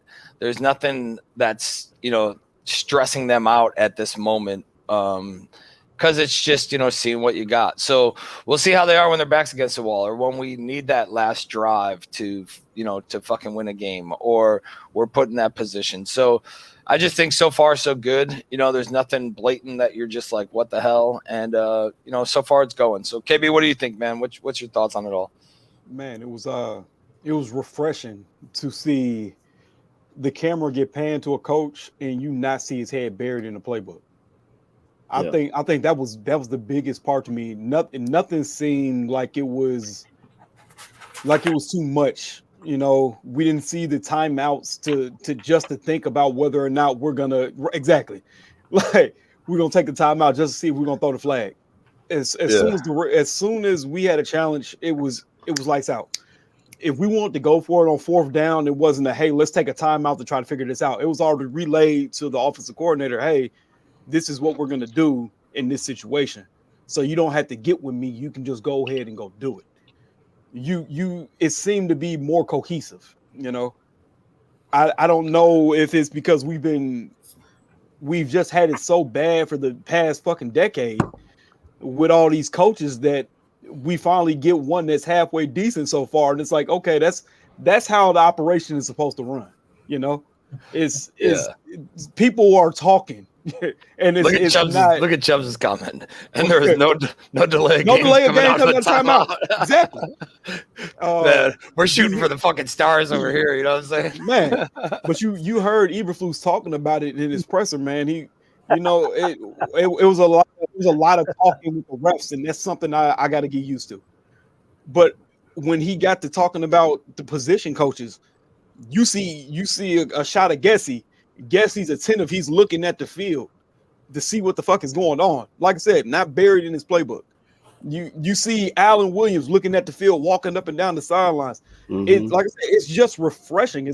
Now I don't want to just be cliche and say, oh, it's only because it's a new coaching staff. No, it's because we're not used to that at all. We've seen dysfunction for the better part of a decade. So now we're starting to get the glimpses of what an actual coaching staff might look like, So I appreciated the shit out of that. Like I said, just watching the defense play, you could tell, dude, it was something different in the way they were coached.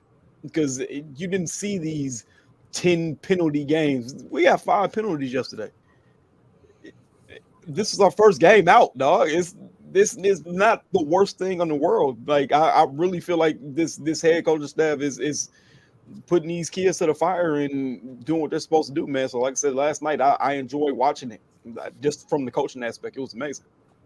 Yeah, for sure. I think, and most of the chat looks like they're on the same page too. Maybe it is just a breath of fresh air. But we'll see. So far, so good. Like we said, we'll see how they are when their back's against the wall. See how they go from there. AC, I think it was Bear Truth 9 or somebody was asking, what's your thoughts on Jenkins and how did he look to you? Shannon just repeated it down here too. What's your thoughts on how Jenkins looked? I mean, remember at this point last year, everybody's like, oh, he's the fucking future. He's the foundation. And there was a couple of us that were definitely against that statement. And I will say I was one of them that was like, fuck this. And I think me and you went back and forth a couple times, or me and somebody went back and forth a couple times about the belief in the player. My needle is still fucking pointing down, but go ahead. What do you think, man? I mean, he looked fine on the right side. He didn't do anything to really sway me largely. I got to be honest, though. I was watching on NFL Network, and the fourth quarter, the game for me, I don't know if this was all over for everybody. The game for me just cut off and went to a football life, and like they played 2 of them in a row. So I didn't get to see a ton of Jenkins, but I saw some of them, and he looked fine. He didn't do anything. He didn't really do anything to move the needle one way or the other for me. I wouldn't mind seeing him get more reps on the right side against starters to see how he does, because I feel like he has that ability. And if they're not going to play Riley Reef, you might as well see what you got in him, even if it's for draft stock, or trade stock. There were rumors that he was on the trade block.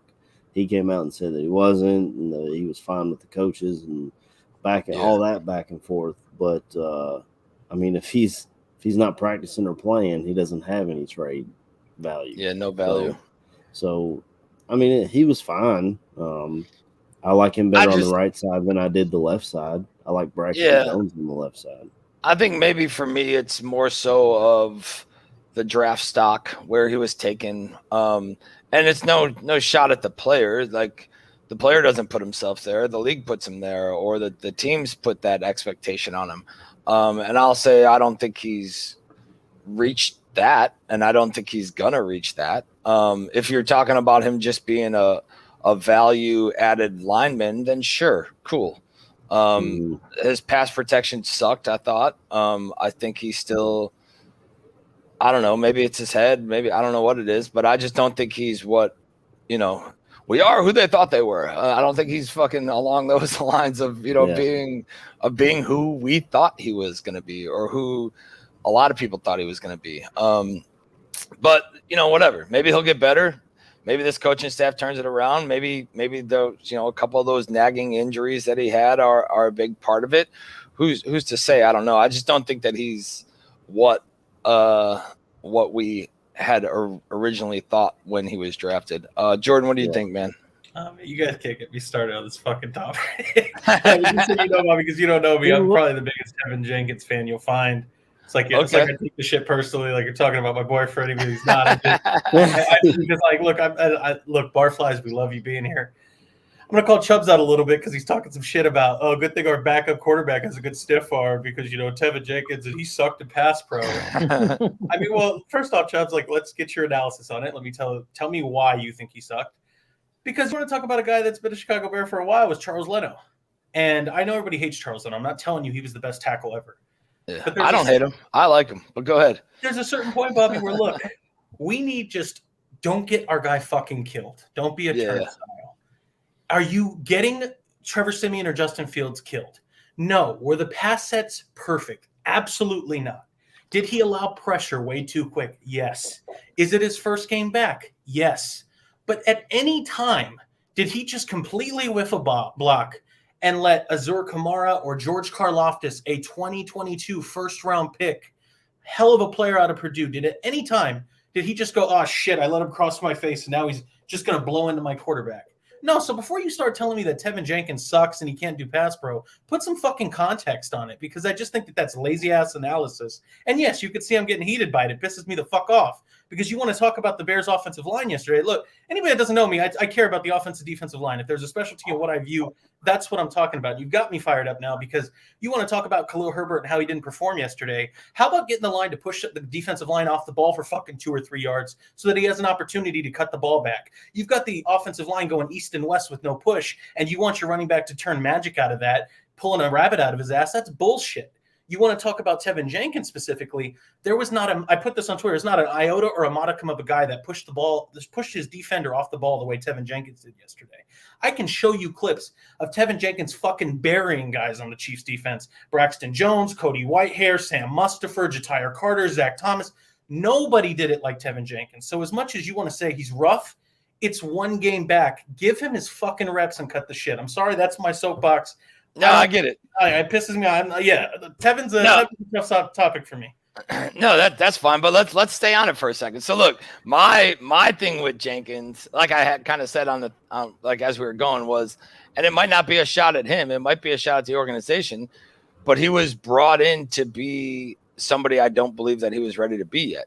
And at what, 7th pick, round 2, 7th pick, they thought that they were going to throw him at left tackle. Injuries. That was my biggest concern, was trying to throw him at left tackle. That's what I don't agree with. Jenkins, personally, whatever, you're going to run a fucking golf cart up a hill and then you're going to turn around and have a back issue. Maybe that happened right there, but it's nothing that I think he personally brought on, right? I think that the potential where they bookmarked this kid to be and what they had said that they were going to do with him looks negatively upon the kid now, because he wasn't that. And whether the coach wanted him to be that or not, I want my fucking kid to be an all-star fucking whatever basketball player.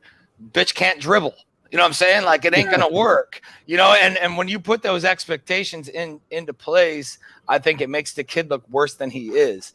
I think he's good. I think he can play, but like you said, he needs more reps, whatever, all that. Now on the Charles Leno thing, people are going to be like, yeah, well, what about Leno? Leno was a 7th round fucking pick who didn't miss a game for like fucking 5 years, whatever it was. I mean, that's straight durability. And can he play? Sure, he could play. Did he miss some fucking blocks? Yeah, but everybody on the line is going to miss a block here and there. Everybody's going to miss some shit. And like you said, it's not the revolving door or the give up. But I mean, we're talking about a 7th round versus a fucking 2nd round, and the labels that were put on these dudes as what you're going to be in the future versus, hey, look at what we found. We got this fucking gem and we cleaned him up, and now look. So I think he was already at a negative point. Jenkins was coming into this season, going last season with all he's the left tackle of the future and fucking arm length and this and that, whatever. The bar was set way too fucking high for this kid to just come in and play football, get fucking reps, and get put where he needed to be. And that's kind of where I am on Jenkins. It's not Jenkins' fault. It's the fucking past coaching staff's fault. And let the kid just do what he needs to do and go from there. Go ahead, KB. I was going to say, man, I also think it stems from the fact of I don't remember if anybody remember those mock drafts and all the mock drafts that had us taking Tevin Jenkins in the 1st round. An immediate star was placed on this kid saying, oh, they got Justin Fields and they got Tevin Jenkins. Those are 2 first-round pick players. Mm-hmm. And this is just going to come in and it's going to turn the damn franchise around, because you got a stalwart now who can play left tackle and you got this fucking phenomenal talent at quarterback. And then you looked at the dysfunction that we had in the coaching staff. Yeah. Like you said, we get Tevin Jenkins and we found out the reason why he slid. He was hurt. So you get him coming in. He doesn't have the practice reps. He doesn't have the game reps. So of course he's going to be rough around the edges. But it's the fact of the matter that you see. It's damn near the same conversation you got with Justin Fields. You see all the intangibles. You see the talent. You see what the kid can potentially be if he gets the coaching and the practice and the reps that he needs. If he does all that, we sit here and we say Justin Fields can be an elite quarterback talent. Jenkins, he gets what he needs. He can be an elite tackle. You just have to give the man the time. He has not had the reps. He just got back, which is another thing. I'm kind of on the same stand that Jordan's on. Like, dude, the dude literally just came back like last week. Like, chill the fuck out. He's stepping in off of nothing and going up against NFL players, bro. I can guarantee you can train a fucking year, and I guarantee you're not getting in there and doing anything that Jenkins did. And that's just the God honest truth. Like I said, give the kid some time. Hopefully you can get something whooped into shape during this preseason and maybe the first game or two. But he is a valuable asset on this line. He has the talent to be a phenomenal tackle. We just have to give it the time. And that's all it is. Yeah, let him grow. Let him grow. We'll see what happens. Like we're saying. I mean, I know everybody's in here beating the drum on him back and forth. There's some people that love him. There's some that don't. But like we kind of said, it's been one game. I just think the kid was ruined by expectation, and that's where a lot of this opinion comes from, and labeled to be something that he might not be, or he might not be for at least, maybe the end of this season or whatever, but he's got the traits. He's got, what he should have, obviously. We just need to see it come into play and go. And I don't know, like I said, my needle's still pointing down, but I want to see this kid start to move it up. And that's taking everything else away. Then you had the trade talk. You're kind of like, all this shit being thrown at the kid isn't good for growth. But I just want to see him come around and fucking take this thing, because it's not like there's not an opportunity there. There's plenty of fucking opportunity for him to fit in on this line and be a solid fucking starter for the Bears for years to come. And we'll see, man. We'll see how it all pans out and go from there. What else we got? What else you guys want to touch on? You want to hit on? Let me look at what this says real quick. I do want to say this real quick about the wide receivers, because I know people are like, "Hey, y'all gonna have all this money next year." I need people to understand this. But next year, the wide receiver market is not going to be what this year's was. It's not even going to be fucking close. Right. Some of the highlight players that you're looking at are going to be McCole Hardman, Juju Smith-Schuster, Nelson Aguilar, Byron Pringle, Alan Lazard. If we're not drafting a wide receiver, I need people to understand this. What we have better fucking develop. Darnell Mooney, to me, is a 1A. I would love to see somebody else come in and take a little bit of the heat off of him and kind of be like a 1B. But the truth of the matter is, what you see now is pretty much what you're going to get unless we draft somebody. There's going to be a few talented kids that come out next year. If we have a spot for it, man, they want to take somebody in the first round, I'm all for it. But then it comes the question of, hey, do you want to take a 3-tech? Do you feel like there's somebody better on the O-line? But the fact of the matter is, what we have is, I feel like, is what we're gonna have. I know a lot of people are. I wanted to say this real quick because I know a lot of people are haters of the kid. I would love us to bring Will Fuller in if he wanted to take a shot at playing. If it was a vet min, I hate that idea, bro. I can't stand it. Will Fuller cannot. You talk about everyone that everyone's bringing up is always hurt. Like, we're mad that these guys are hurt right now. That's what I'm saying on the vet men. Bring him in on vet men. KB, to that point, I'm with it, but I'm just like, to AC's point too. He is always hurt. There's a reason why these guys are available right now, because they usually have some black mark on their record. That's how it's gonna be. Like I said, it's not gonna get any better than what it is right now. But I mean, like I said, I'm all for it. I understand the man is always hurt, but like I said, if he's willing to take a vet man to come in and play, what's the problem? Yeah, if he don't make it, the man don't make it. Then all right, till you cut his ass. No harm, no foul. I think Swift's got a point here, and this is the whole point with OBJ, with Emmanuel that might Sanders, with Will Fuller. If you have to take a vet min, why the hell would you come to Chicago? Fields, goddammit. I'm going to San Francisco. I'm going to Buffalo. I'm going to Green Bay. I'd go into other places before I come to Chicago on a vet min. Yeah, no shit. I mean, honestly, I think just a draft is going to be fun. I mean, you draft a wide receiver. I think Mooney, Velus Jones, those two are going to fucking be the 1 and 2. I think Tajay is going to put in his work. He's going to get the reps. He's going to get what he's got. Harry comes back. I honestly don't. I'm not stressing the wide receiver core. Depending on how these guys work out, I think it'll be enough to work with, man. If you're going to throw 47 fucking times and a half, then maybe. But if you're looking at like the offense as how we, I guess, have been pitched, how it's going to go, right? Like RPO style, run heavy, whatever. I think you're good with Monty, with fucking Cole Kmet, with Dan Mooney, with Velus, with Sharp. I think you're good with these guys. And Harry, when he comes back, I mean, EQ maybe. I mean, we seen him. He ran an end around yesterday. Yeah, had a little bit of plays, but he's not there to be a fucking monster and pull in 100-yard games and that. It's just not what he's there for. So I think what we have will be fine if it develops, right? And then you go from there and continue to build. When I said this, fuck Fuller. Go ahead. When I said back in the Barfly tailgate before we kind of went on the hiatus, man, this system isn't really predicated on having a dominant number one. That's just the honest to God truth. It's not even predicated on having a dominant running back. They go by stable. So you just got to find a way to make the shit work, man. You just need literal production from everybody. Not anybody needs to be a superstar right now. Just do your damn job. Yeah. And the offensive move. That's all. Well, I mean, even in Green Bay, you had your number one, Devontae Adams, and then nobody else was getting targets.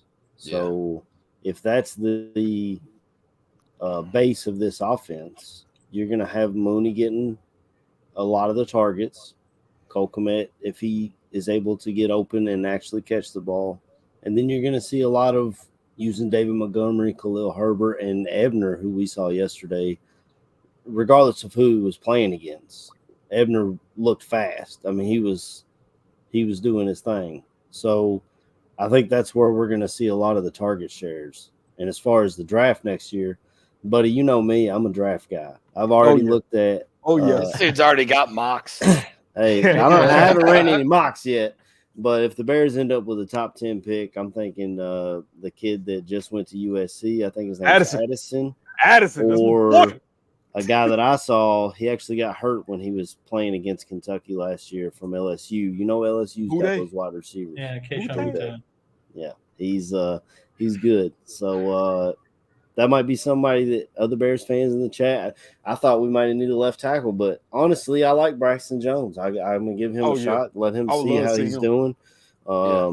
See if his 35-inch arms can keep Aiden Hutchinson back. So shut up, Don Burr. And fuck Aiden Hutchinson. And I'm Michigan fan. So what?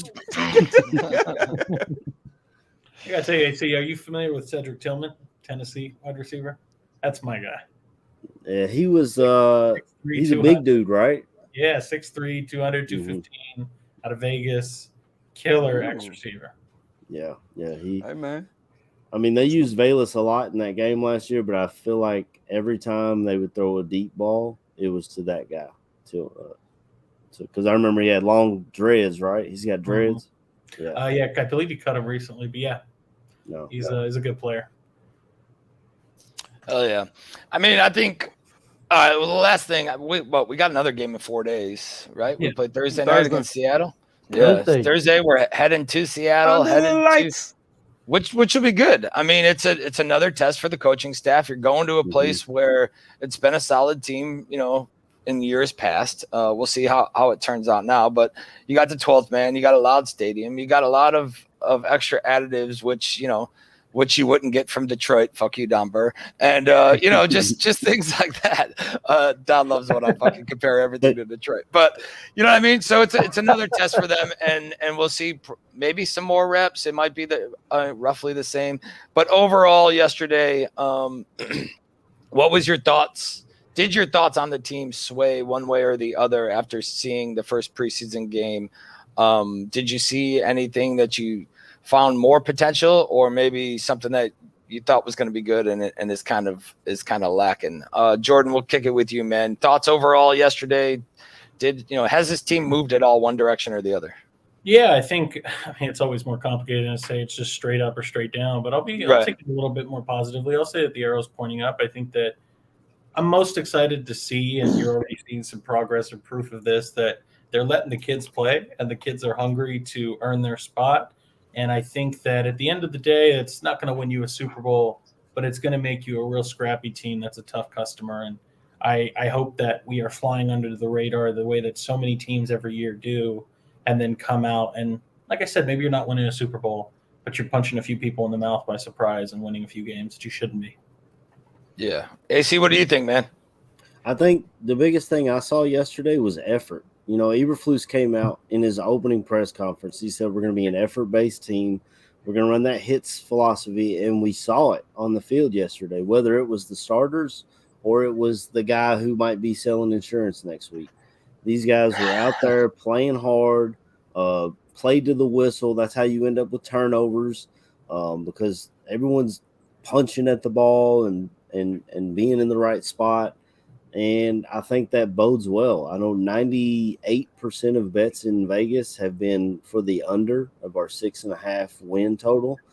And those buildings in Vegas weren't built on anything. I would bet the over. At the very least, I think we get 7 games this year. And it comes down to not only the way this team is played. We saw it from one game, but that if that continues, it's only going to, you know what I mean? And these are young, hungry guys who are fighting for a job. Plus our schedule. And we didn't touch on it because he's not on the Bears, but Zach Wilson got hurt again yesterday. Is this guy going to end up – when are we going to start putting the injury-prone tag on him? So that's the team we play. We might be playing against Joe Flacco that week or something. I don't even know who they got in the backup. And then you got the Giants, Commanders, NFC East, really. I mean – yeah. I just Lions. Of course, the Lions are 2 wins. I mean – but that's my biggest thing is that I saw effort. This team looked like they quit on Nagy last year, and I think that had a lot to do with the way Nagy is. And I think the arrow's pointing up, just like Jordan said. Yeah. I think, honestly, our expectations, or my expectations, I'll say personally, going into the year were fucking low. I did have them right around 6, I guess, but I just thought that, with the new coaching staff, knew this, knew that, the pieces that were taken out, even though a lot of those pieces didn't do shit, like whatever. I get Mac was a huge piece to lose, but Mac was lacking in a lot of fucking things that we brought him in. First year was good, then whatever, man. It wasn't as bad as Robert Quinn's first year. I won't say that. And he's fucking Khalil Mack, but I wasn't really hurt too much or upset with him leaving. I'm okay with the build for the future like that. Keem Hicks is one that I wanted to stay, but he's old. He's older, man. I wanted him to stay. I wanted him to come back and play, but whatever. I get it. I get the moves. The thing with Mac, I talked about this on the Bear Debate, the other night. He missed half the season, went on IR, and when Travis Gibson came in, we didn't really miss a beat. Travis Gibson had 7 sacks, 4 forced fumbles. Yeah. He was getting after it. So, and you seen Gibson yesterday. I don't know if you've seen the pregame or any of that or right before kickoff, but Gibson was the leader in the fucking middle of the whole team, breaking it down before starting the game. And I think that's something to say a lot, good about Gibson. But honestly, I think the main thing that I like on this team is nobody's comfortable. There's not a spot where people are like, oh, this is my fucking job. This is where I'm at. I'm covered. I mean, you've seen it with Jalen Johnson in the preseason or the camp or prior to camp and that. And I don't think anybody's really comfortable and seated in their position, which brings out more of a drive and more of a fire and hunger of these dudes. And I think like you said, KB, you've seen it yesterday. There was excitement. There's hard hits. There's people flying around the ball.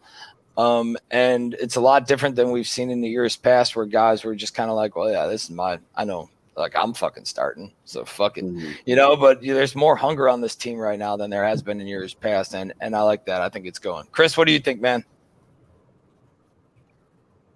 Yeah, I mean, regarding yesterday, it just felt like everybody were pulling in the right direction for once, and it does feel like, maybe things have took a corner, and it just felt like that's how a football team should run on the sidelines in a game. But yeah, I mean, I think we're definitely going on the up. I sort of thought we might win about 9, possibly 10 games, but I'm probably going to go down to.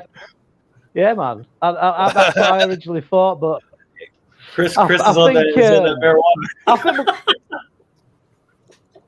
Man, I tell you what it is. We're in the middle of a heat wave, and my flat, it's like being in an oven. So, like, for the last 2 hours, it feels like my brain just been cooking. so Chris is staying on, Chris. It's mad. We don't have any fans like that over here, mate. So we don't have stuff like that. We're old school. Having fans and that, you just open a door. Chris is over here baking in the oven. Right. He's baking something.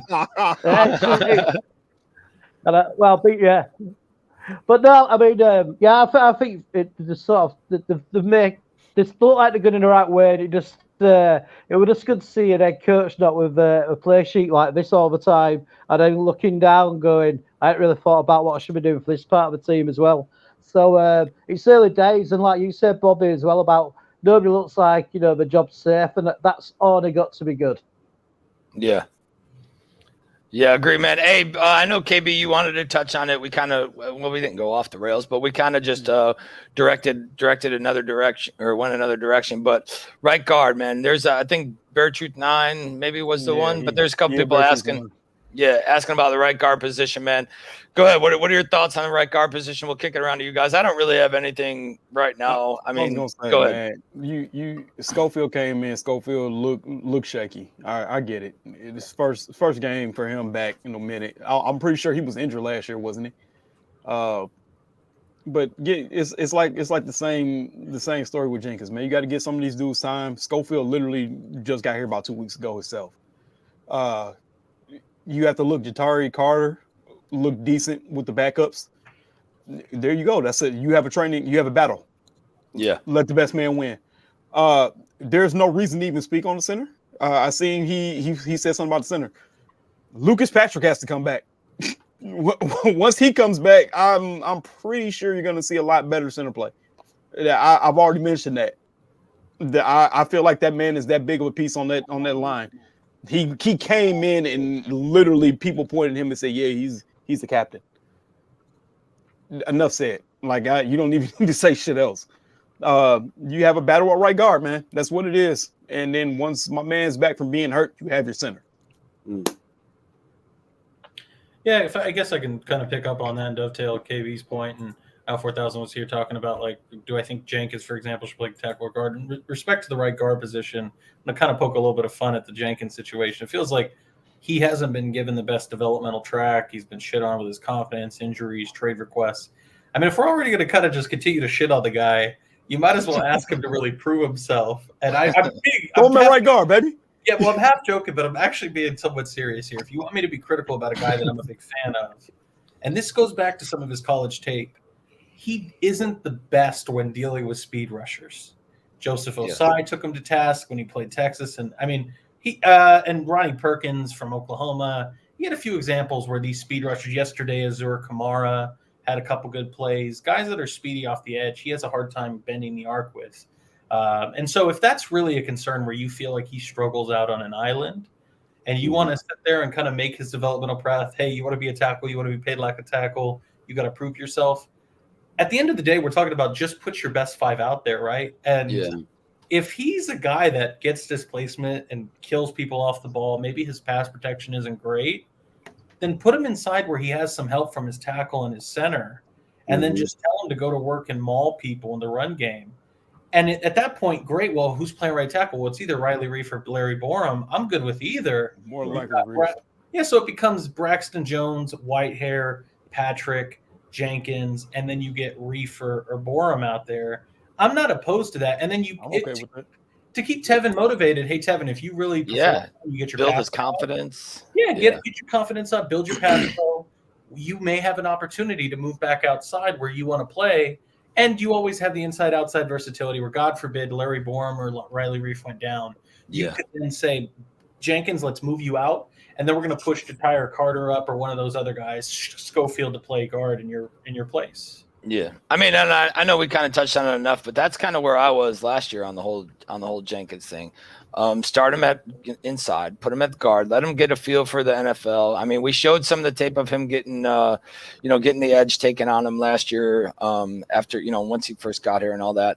And I think it's the right move, just to kind of build confidence, game speed. Technique and start him there, even though I know it's not the same technique, but just to kind of build the confidence and get him where he wants to be.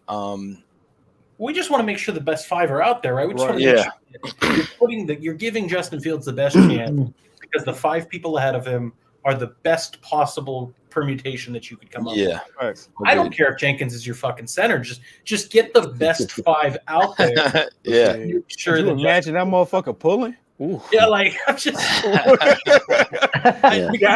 Look, as Bears fans, what we should care about is Justin Fields and making sure that he has the best year as possible. Keep him healthy, keep him upright, give him the best chance. And right now, that's a real concern. Watching Kansas City, like we said, not a top defense. He couldn't survive out there on relatively vanilla concepts. We don't want to have to resort to pulling rabbits out of a hat at every single drive. And you're really reaching into your bag to the deep depths of the playbook to try to get these magical plays to keep your quarterback upright. That's not a winning business model. Yeah, agreed 100%, man. What else we got? We got anything else we want to touch on before we wrap this thing up? I just want to say I was going to mention Jenkins being that right guard, but I seen Jordan go off on that dude, and I didn't want to. Hey, and Chubbs and I are cool, but listen, Bobby, you're still getting to know me, but AC knows this, KB, Chris knows this. Barflies, if you're talking football with me, do not take it personal. I love this course. But I don't like takes that you're not willing to substantiate. So if we say Dante Pettis is a bum, know that I'm going to ask you why. Prove to me that he's a bum. Me and Dante are on first name texting basis on Twitter, baby. It's my dude. You're gonna tell me Tevin Jenkins is getting beat by guys that are going to sell insurance. Then I need you to be honest about your representation. Is George Karlaftis going to be selling insurance next offseason? No. Right. Substantiate your takes. Be fair. That's all I ask. And Chubbs, it's all love. Chubbs and I used to go back and forth. It's real shit on Twitter. We're cool now. But, I think we all have, though. I mean, and that's okay. It's the way it goes. And I get it. I get what you're saying. And that's kind of why I explained where I thought Jenkins kind of got the shit end of the deal and gets shit on a little too much than he needs to be. But then again, I've been since day one. I thought he should be inside, brand new fucking, you get honestly, there's not too many guys in the NFL that I would say draft as a left tackle starts right away. Those are a dime a dozen players. There's not really players that do that. So for him to build up, I think was the key. And for the previous coaching staff to put the fucking whole thing on his shoulders, and it just started out rough for this dude. And he just needs to build in, like we said, confidence, whatever. And he should be on the line somewhere. Do I think he should be at left tackle? Not right now. Doesn't mean he can't be there eventually, but I think there's a lot of building mentally, physically that needs to happen with him prior to that. And to draft a kid in the second round and say that that's our left tackle is kind of rough to do to fucking anybody. So that's where I was with that. Where we at? Let's we got 4 days. We got Seattle coming up. We're traveling. We're heading out to Seattle. We got the Seahawks Thursday night football. I think we touched on everything we kind of wanted to touch on today. If there's no more saved rounds, I'm back on Twitter because AC put the link to the show on Twitter, so I had to download it in order to come join the guys today. so I got it back on there. I'll get a little more active and be back in there a little bit, but I will say that there's a lot of times where Twitter was just pissing me off, man. I was getting pissed off at people's takes, and I didn't even want to fucking look at them anymore. But that once the Bears whole, everything just happened, and I was just like, all right, I'm out for a while. Let me get the fuck out of here. But anyway, yeah. Like Aldo said, if you're on YouTube, click it with a thumbs up. Let's do any little shout outs or anything you guys got to say. KB, start the day with you, man.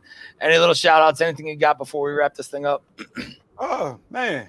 It's good to be back on, man. So shout out to you boys. It's been a while since I got to see y'all pretty mugs on the screen. You feel what I'm saying? So yeah, thank y'all, man, for having your boy back on. You know, I came a little late, but I'm sexy. I got to come in last. It's par for the course, man. It's par for the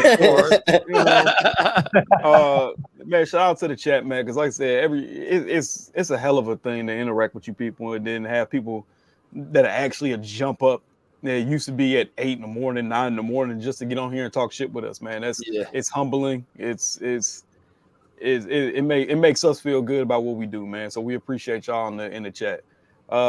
Shout out to everybody that's on the network too, man. Everybody been doing anything. I see my boy Jordan, like I said, been all over the damn place. You got AC on things, you know what I'm saying? To me, C-Dub and Bobby all on one damn boat, you know what I'm saying, staring from across the river like, yo, we'll be there eventually. You're always welcome, mate. You're always welcome. Oh, thanks.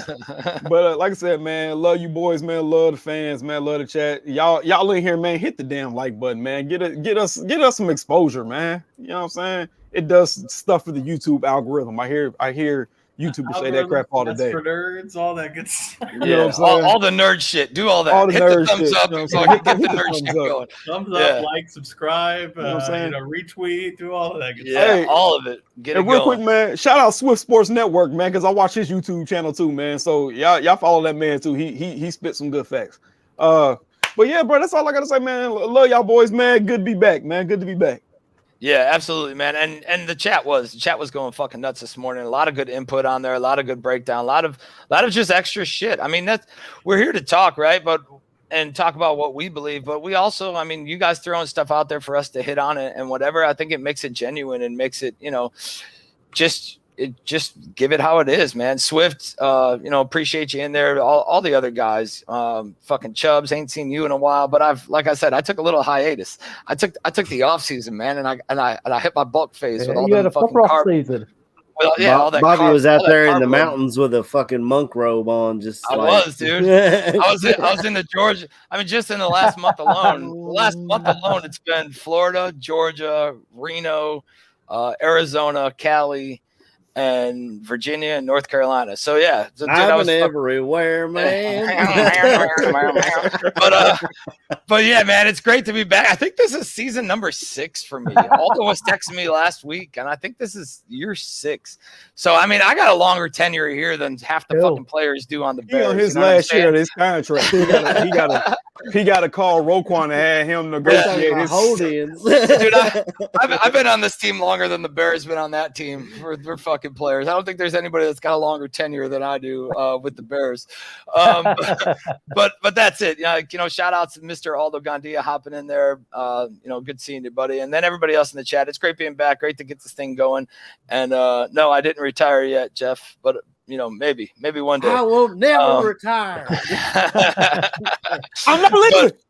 But that's it for me. Over to Chris. Chris, you got any shout outs, anything you want to say before we close this thing down? Yeah, just massive buzz being back for you guys, and obviously feels like the season's actually started, and it's great having you back on the show, Bobby. Absolutely amazing, mate. And yes, just been a blast to be back and to see everybody, and have a good chat about Bears business onwards to next week, and hopefully we'll keep this way going and beat Seattle on Thursday. Yeah, absolutely, man. And next week, I mean, I don't know what we'll get back with y'all when we're going to kick it next week, because with a Thursday night game, who knows when we're going to do this thing. Maybe I'll just be drunk and hop on with Aldo right after the show and talk shit like I do sometimes. But whatever, man. We'll see how that thing goes. But yeah, absolutely. Jordan, over to you, brother. You got anything for the room, for the chat or whatever? Yes, sir. As always, to you, gentlemen, I appreciate you having me on. It's just fun to always kick the shit and just talk about it and kind of work out our issues. Get to let me vent about Tevin Jenkins a little bit. Love you, Chubbs. Barfly, thanks for hanging out. Yeah. Aldo Swift, everybody, I appreciate you being here. As KB was saying, I'm kind of the worker bee at the moment. I try my best to be on and give opinions and takes, analysis, you can catch me doing Bear Necessities every Thursday, 8 p.m. Pacific, which is 10 Central, 11 Eastern, as well as just occasionally doing pop-up shows, obviously with you gentlemen, which I'm looking forward to every Sunday morning before the show. Before the game, rather, and then with Aldo whenever he needs me for whether it be a Bear debate or post game or anything like that. So you can find me on Twitter at Jordan T. Silvera. Thanks for hanging out. And I guess one last thing, Don Burr, you're still a coward. Bear down. Yeah, bear down. over to the bearded Bears fan. Fuck, I can't even speak. Over to fucking AC. That's a lot easier to get out. Over to AC, man. You got any shout outs? Anything you want to say before we wrap this thing up? Man, of course. Shout out to y'all. It was, like I said, the off season was nuts. I've been everywhere just like Bobby. Enjoyed my summer. And shout out to you guys. It's nice to come back and chat. Shout out to everybody in the chat room, giving us ideas and helping us move the show along, honestly. Shout out to my family, man. My wife, she's been killing it. She's been working her butt off so we can go to all these places and stuff. Not that I don't work, but she makes me. Yeah, whatever, dude. We know who's the breadwinner. She's a registered nurse, so she's the breadwinner. Who's the best? And I want to send a special shout out to my son. He just started football this year. He's going into 6th grade. I could have put him in the youth league, but I was like, let's go ahead and get you on this middle school team and you can learn all their stuff. So next year you'll be a veteran. You might not play this year, but hopefully next year you can get some playing time. But he seems to be enjoying it. He's fallen in love with football. He kind of knows what's going on. We got him a season ticket this year so he can go see Kentucky up close as well. So nice. Definitely a shout out to Scotty. And he asks me every week, he's like, did you talk about me on the show? And I'm like, of course, man. You're my guy, you know? So yeah, definitely wanted to give a special shout out to him. He probably would never watch this because we have potty mouths, but I just want to so I can let him know that that he definitely got a shout out from Dad. Yeah, you can at least play him this part. I won't say nothing for the last like 5 minutes. Yeah. But that's great, man. Glad you got him into football. Glad he's playing, and not, no better dude to learn it from, man, and grow that bond and everything on the whole, on the football side of the fence, and growing him into a fucking young dude. Well, there it is. Sorry, he can't listen anymore. No, but hell yeah. So once again, thanks to all you guys in the chat. Truly appreciate you being here with us. Thursday we got Seattle, night game in Seattle, like we said. We'll see how this thing develops and how it goes, and from here we'll come back with it next Sunday, I guess, or maybe Saturday. Who fucking knows? We'll figure it out. We'll let you guys know. Like I said, I'm back on Twitter at Bobby_bombs_AC. Thanks a lot for bringing me back into the fold. But this has been the AC show. We appreciate you letting us join you today. 100%. It's great being back with you guys. Great being back, just talking Bears and having some football. You know what I mean? Having some live football to watch and go. And and just from there, man, we'll see how this thing goes. Check it out. Check out the Barroom Network. Check out all the shows available. Like we said, share, like, subscribe, fucking all of it, man. Throw a thumbs up on the YouTube channel. If for nothing else, throw a thumbs up for KB's arms. You know what I mean? KB's got them arms hanging. Throw a thumbs up for that. Yeah, baby. Yeah. But again, greatly appreciate you guys all joining us, and we're gonna leave you with a big old bear down. Bear down, everybody. Bear down.